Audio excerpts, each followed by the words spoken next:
Mesdames et messieurs, bonjour. Merci d'être présents aujourd'hui et bienvenue sur le plateau de La Pensée et les Hommes. Notre sujet du jour sera un sujet contemporain et plutôt challengeant. Nous allons parler du burn-out, de ce qu'il est et surtout peut-être de ce qu'il n'est pas. Aujourd'hui, j'ai le plaisir d'accueillir deux invités pour parler de ce sujet. Le docteur Thierry Devitch. Docteur Devitch, bonjour. Vous êtes médecin généraliste. Vous êtes également consultant externe auprès du CEPSIA, qui est le centre d'études de la psychanalyse de l'ULB. Nous accueillons également Monsieur Alexandre Béguet. Monsieur Béguet, bonjour également. Bonjour. Vous êtes thérapeute et coach. Vous êtes spécialiste de la gestion du stress et du burn-out.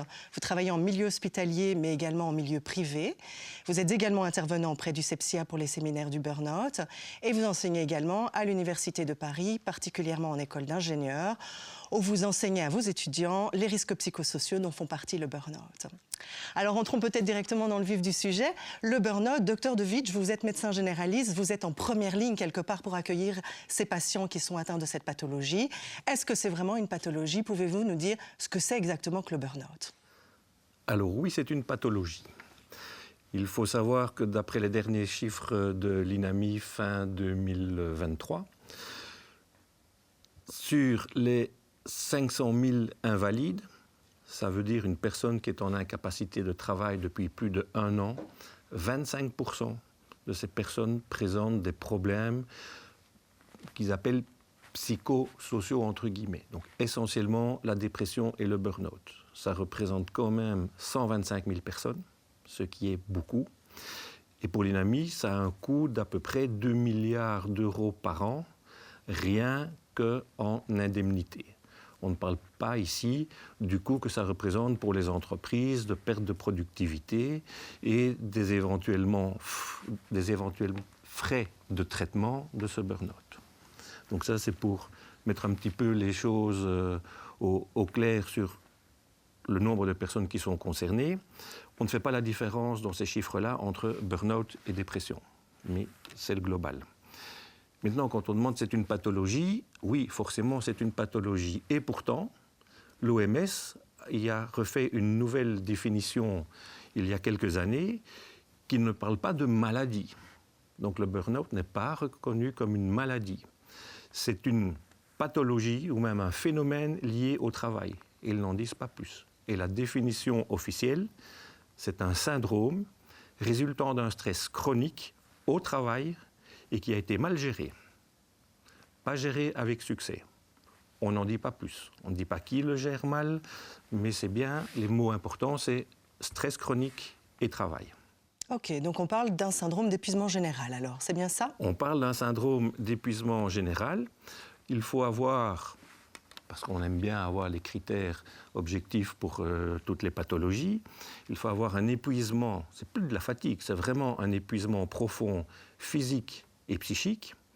On doit avoir des sentiments négatifs par rapport à son travail. On prend de plus en plus de distance par rapport à son travail, aussi par rapport à ses collègues ou par rapport à ses clients.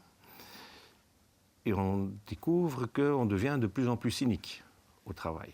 Ce qui amène, in fine, à une perte d'efficacité au travail. Et la personne se dit, je ne suis plus efficace au travail, donc elle se déprécie tout à fait, ce qui n'améliore évidemment pas ses symptômes et son état psychologique. Et physiquement, ça se manifeste comment? Ça se manifeste d'abord par des phénomènes où on ne va pas nécessairement lier à un burn-out. Ce sont des symptômes très généraux, des troubles du sommeil, de la fatigue, des maux de tête, des tensions nerveuses, des tensions musculaires. D'ailleurs, on dit « j'en ai plein le dos », mais c'est souvent la façon populaire de dire qu'on a des problèmes et des douleurs musculaires. Ça peut s'accompagner de vertiges, des sensations d'instabilité, ça peut être des acouphènes. Vous savez, ces bruits qu'on entend dans les oreilles et que notre cerveau produit lui-même. On peut prendre ou perdre du poids, ça peut aller jusqu'à 20 kilos. Alors quand on les perd, parfois on est content, quand on les prend, on les nettement moins. Mais ça s'accompagne aussi de troubles digestifs, de nausées, de maux de ventre, parfois de troubles du transit intestinal. Ok. Donc on a vraiment des données physiologiques, mais je crois qu'il y a également des données neurobiologiques dans le burn-out. Le cérébral est réellement atteint. Ah oui, ce n'est pas une maladie où le patient croit être malade. Et ce n'est pas uniquement du psychologique comme on pourrait le croire. Pour faire simple, notre cerveau a 2 petites amygdales. Alors, ce ne sont pas les amygdales du fond de la gorge, ce sont 2 toutes petites structures sphériques, un peu comme une amande, qu'on a dans le cerveau et qui gèrent, je raccourcis, qui gèrent au global nos émotions. Elle envoie des informations, notamment à une petite glande qu'on a à la base du cerveau et qui s'appelle l'hypophyse. Et cette glande-là va contrôler toutes les autres en envoyant des hormones vers les glandes cibles. Donc ça contrôle notre thyroïde, ça contrôle nos gonades, donc nos ovaires et nos testicules. Ça contrôle aussi, surtout, les glandes surrénales.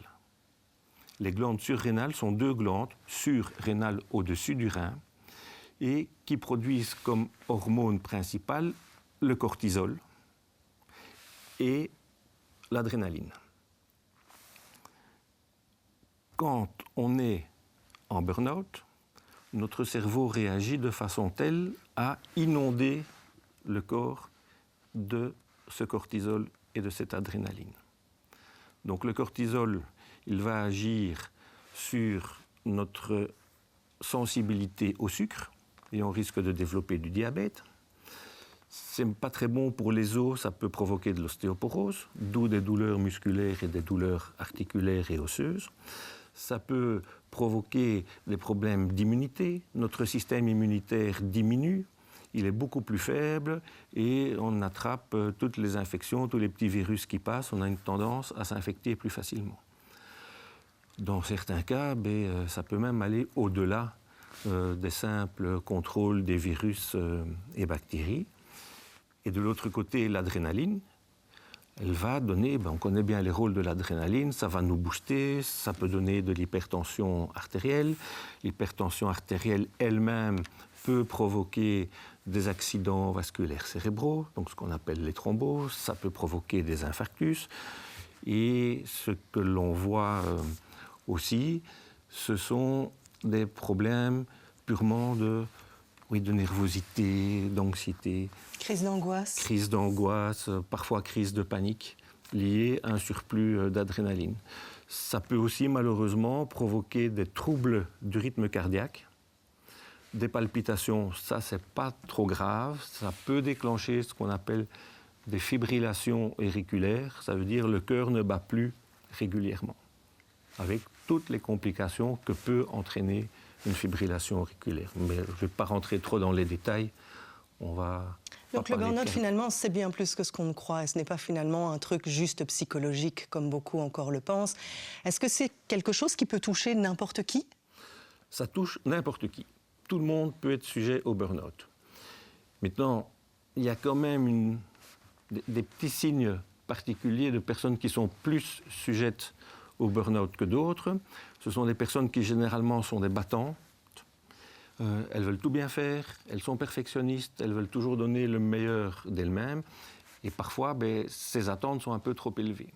Parce que le retour qu'elles peuvent en attendre de leur boulot si bien fait ne se fait pas nécessairement.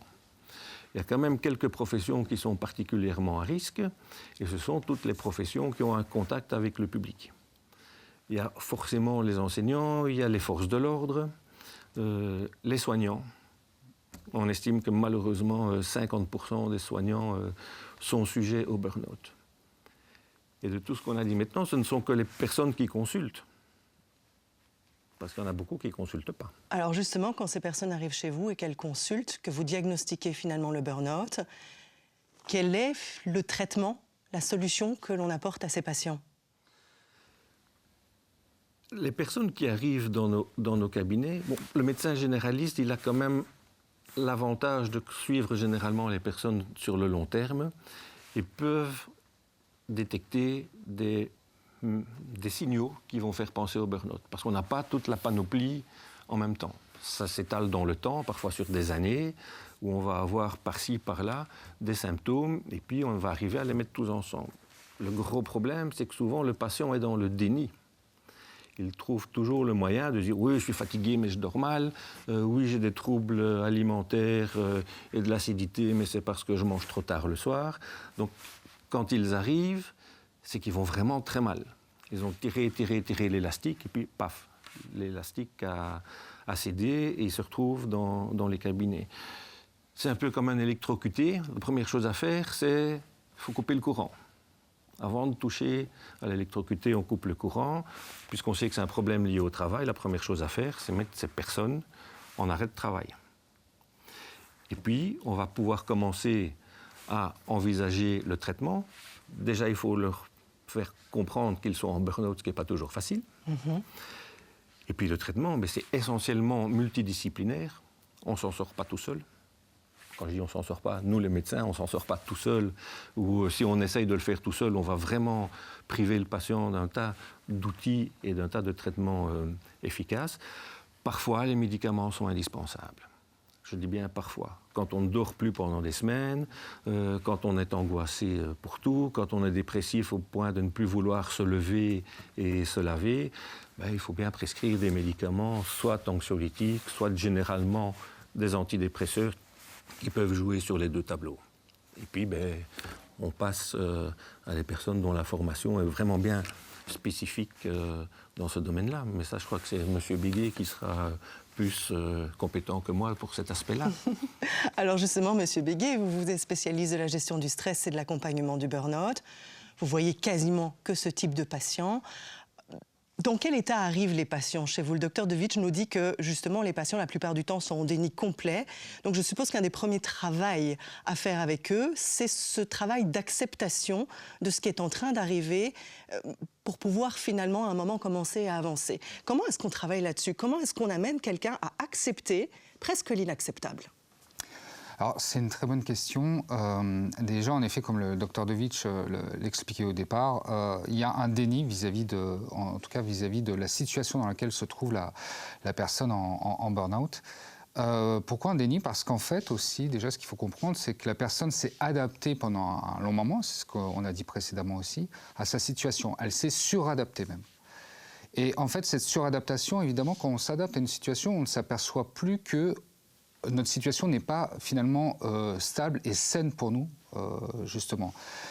Une des difficultés vis-à-vis du burn-out aussi, c'est que, comme on l'a dit précédemment, c'est que les personnes qui sont en tout cas en burn-out, ce sont des personnes qui ont énormément travaillé, qui ont été des personnes performantes à un moment donné, qui ont voulu bien faire, qui ont été persévérantes.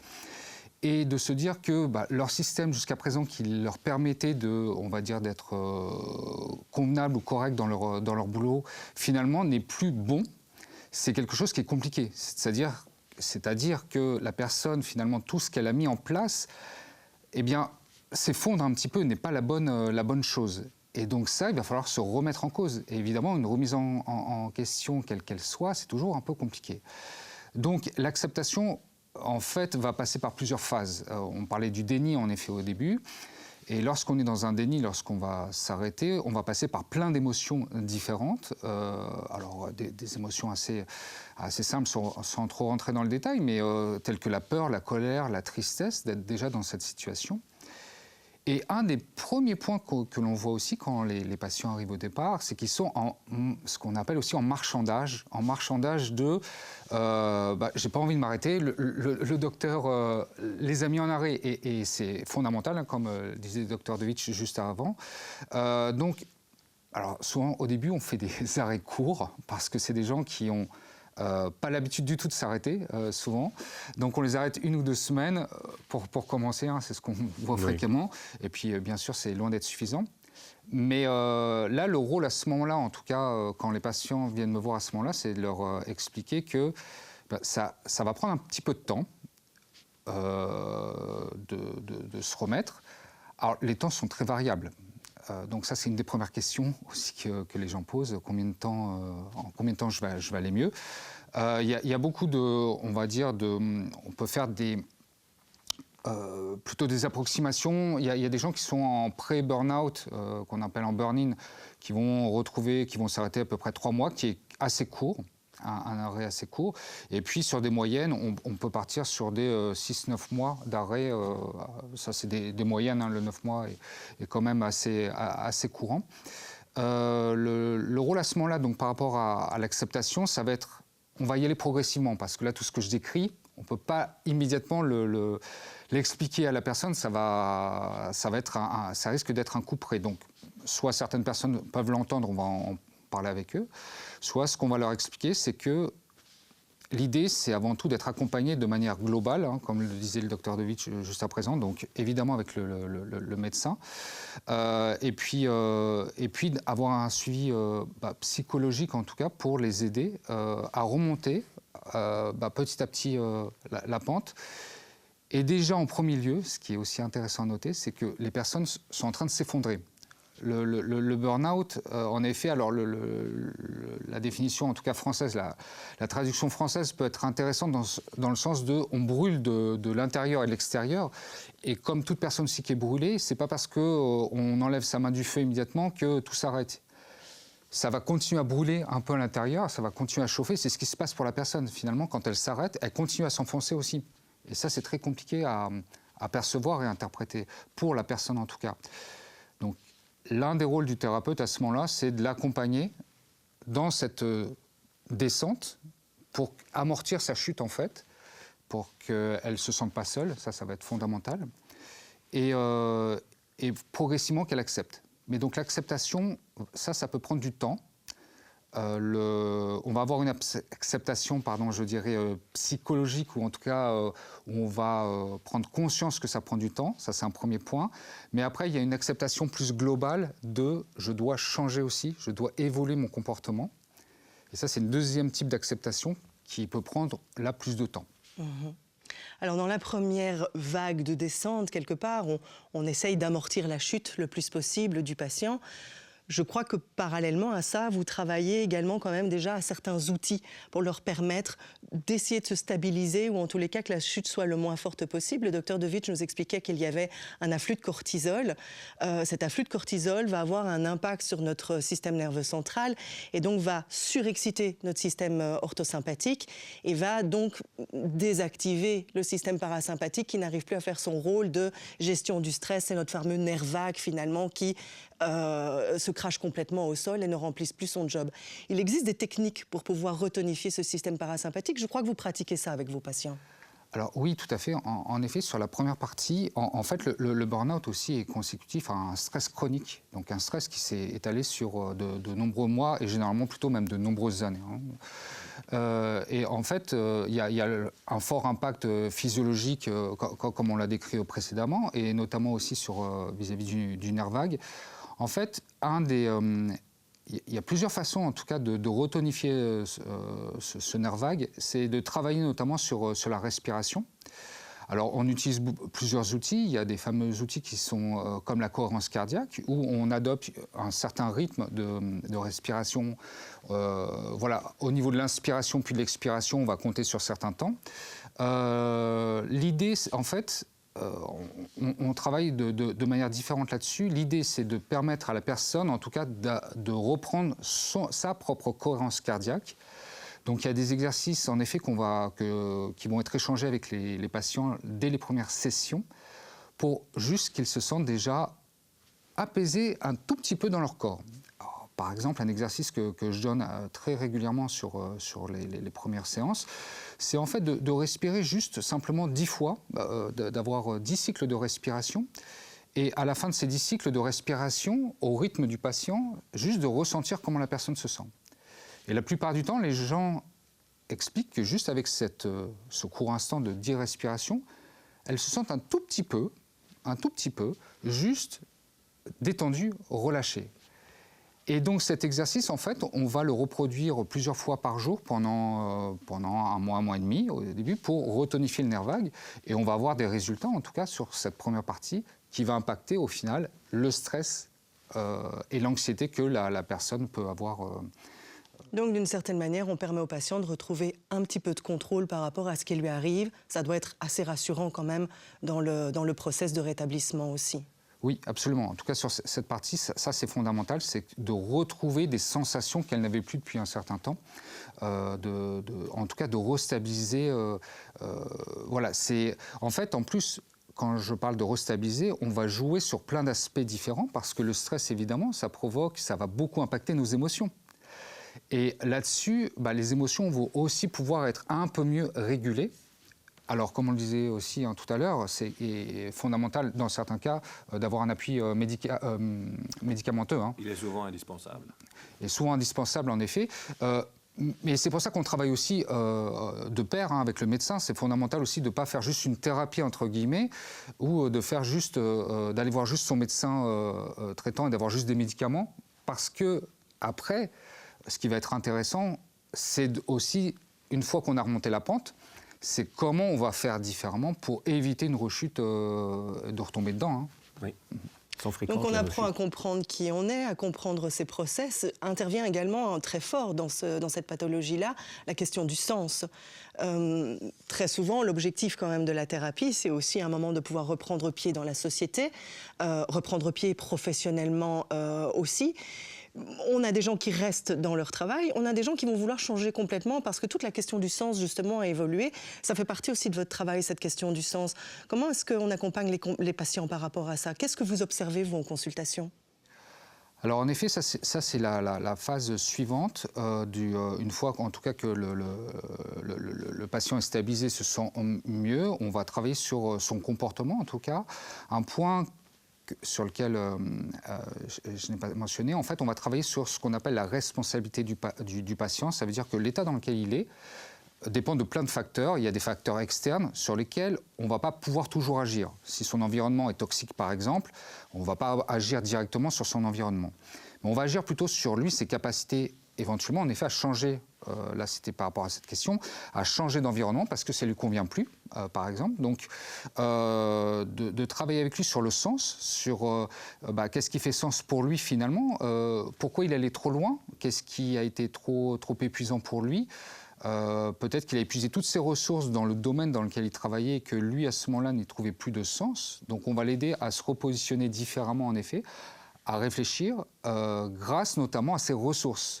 Le docteur De Vitch, tout à l'heure, disait aussi très justement que lorsqu'on est en burn-out, on perd confiance en soi, en ses capacités. Oui. C'est un point qui est vrai, parce qu'on n'a plus les mêmes, la même productivité, par exemple, on se sent épuisé. Et donc, de reprendre confiance en ses ressources, ça va aussi nous ouvrir des fois un autre sens, et donc pourquoi pas, en tout cas changer. Alors pas tout le monde, heureusement, change par exemple fondamentalement de métier, mais ça peut être possible. Ce qui va être intéressant dans tous les cas, c'est de travailler à cette reprise du travail de manière différente. Ça veut dire qu'on ne peut pas faire la même chose, sinon on a toutes les chances, évidemment, de retomber dedans. Il y a des chiffres, je ne les ai pas en tête, mais qui sont non négligeables, sur le taux de rechute. Énorme. Énorme parce que les patients, déjà, n'aiment pas être en incapacité, se sentent très mal et pensent que retourner au travail vite va les améliorer pour pouvoir justement réutiliser leurs facultés. Et malheureusement, les rechutes sont fréquentes. Parce que les facultés ne sont pas là. Parce que les facultés ne sont pas là. Les batteries ne sont pas rechargées à 100% et il faut un travail, et ça prend du temps, ça prend des mois, parfois des années, avant de pouvoir leur apprendre à peut-être envisager leur façon de travailler autrement. Et de pouvoir agir forcément sur ce qu'eux ont une emprise. Ils ne peuvent pas changer une organisation du travail, ils ne peuvent pas changer la société, ils ne peuvent pas changer l'agressivité de leurs contacts ou de leurs clients. Mais convenablement accompagné justement par cette approche globale entourée des médecins et des thérapeutes, le retour au travail est quelque chose qui est réellement possible et qui peut être une réussite. Bien sûr, et heureusement d'ailleurs, et ça va être ça en effet, tout l'accompagnement en deuxième phase sur le retour au travail. Ça, c'est vraiment fondamental, cette étape. Donc là, le point sur lequel on va travailler, c'est de s'apercevoir en fait de tous les dysfonctionnements que la personne a mis en place. Il y a des choses qui marchaient très bien jusqu'à un certain moment, et puis, passé une limite, ça a dysfonctionné, ça ne marchait plus. Donc là, on va aider, on va travailler avec la personne, en tout cas, à changer son fonctionnement, quelque chose qui lui convienne, hein, ça c'est important, c'est-à-dire qu'on ne va pas imposer, on ne va pas dire c'est comme ci ou c'est comme ça, mais plutôt comment la personne pourrait fonctionner différemment pour travailler et avoir en tout cas un retour positif pour elle aussi, sur sa santé et sur son environnement. Sur cette partie, donc, on va travailler sur les dysfonctionnements, on va travailler aussi sur sa batterie, notamment, sur sa recharge. Ça signifie quoi, entre autres? Ça signifie que d'analyser avec la personne qu'est-ce qui, dans sa vie quotidienne, la décharge. On est tous déchargés au fur et à mesure de la journée, par rapport à nos tâches quotidiennes, évidemment, par rapport notamment, pour les gens qui sont en entreprise, des réunions, qui sont la réunionnite qui s'enchaîne, mais dans laquelle, finalement, on n'a pas le temps de travailler réellement, pour laquelle, des fois aussi, les réunions ne servent à rien, clairement, donc ça va être très compliqué. Donc ça, tous ces moments de décharge, on va les lister avec la personne, et en face, on va mettre en place des petites actions qui vont pouvoir la recharger. Donc ça va être indépendant bien sûr de chaque personne, dépendant pardon, de chaque personne. Et puis un point aussi qui est fondamental dont on n'a pas parlé, c'est que souvent on ne s'est pas aperçu des limites que l'on doit mettre. Les limites, savoir dire non. Alors là, je le fais en raccourci, mais savoir dire non, c'est à un moment donné poser son cadre finalement sur lequel on accepte des fois de travailler peut-être un peu plus. Ça, tout le monde peut le faire, et c'est normal, il n'y a aucun souci. Mais lorsqu'on dépasse cette limite, lorsqu'on est à plus de 100%, il va falloir aussi revenir à un temps de repos. Et ça, on ne sait pas le faire. C'est un petit peu comme, comme quand on court un marathon, par exemple. Si on s'est fixé de courir un marathon, on va courir le marathon, mais on ne va pas pouvoir faire 50 km. Parce qu'on s'est fixé une ligne d'arrivée. Une limite. Une limite. Et la difficulté, c'est qu'en fait, on a un marathon infini souvent dans le travail. Ça veut dire qu'on met, allez, il faut forcer un petit peu pour arriver à ce projet, par exemple. Et puis une fois qu'il est fini, en fait, on ne s'arrête pas, parce qu'il y a un autre projet qui arrive tout de suite. Et donc c'est là-dessus comment on met ses limites. Comment on apprend à dire non aux autres, mais à soi-même aussi. Hein, le plus important, c'est à soi-même. Merci beaucoup, en tous les cas. On va justement poser notre limite aujourd'hui. On arrive tout doucement à la fin de cette émission. Merci, Monsieur Béguet. Merci, Dr De Witsch, d'être venu partager ça avec nous. J'espère que vous avez peut-être découvert certains nouveaux aspects du burn-out, que ça a peut-être réveillé certaines choses chez vous, chez certains de vos proches. En tous les cas, je vous laisse réfléchir à tout ça et je vous dis à une prochaine fois sur le plateau de la pensée et des hommes.